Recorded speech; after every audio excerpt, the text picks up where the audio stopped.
Xenophobic violence is breaking out across the country. People have died. March on March distances itself from the violence, but its leaders are adding fuel to the fire with rhetoric that dehumanizes and scapegoats Africans from other countries. I'm Daniel Steyn, the Deputy Editor of Ground Up News.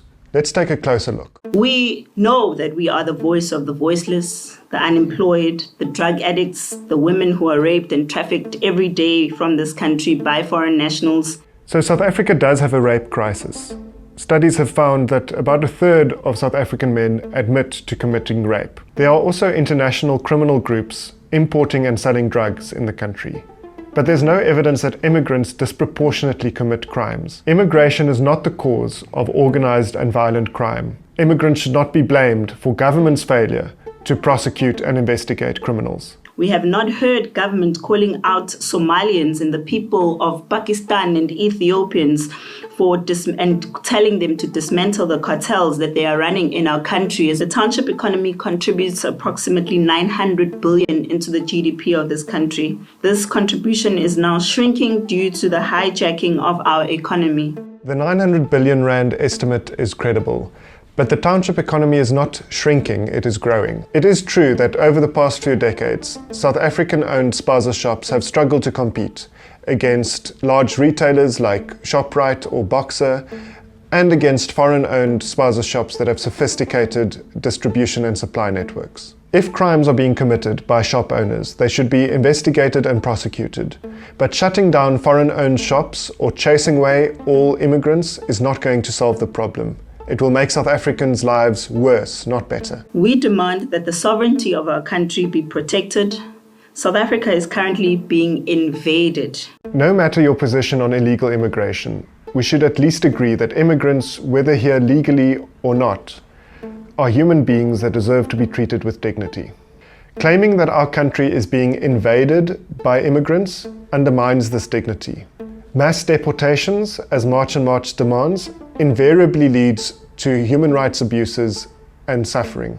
The reasons why people come to South Africa are complex.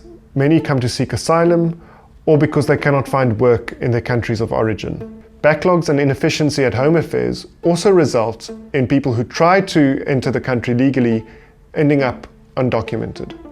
South Africa is currently on the verge of a collapse. The economy is crumbling, there are no resources left for South Africans, and there's certainly not enough resources for foreign nationals. The Department of Basic Education has explicitly stated that immigrants are not straining resources. Only 1.8% of learners in South African schools are foreign.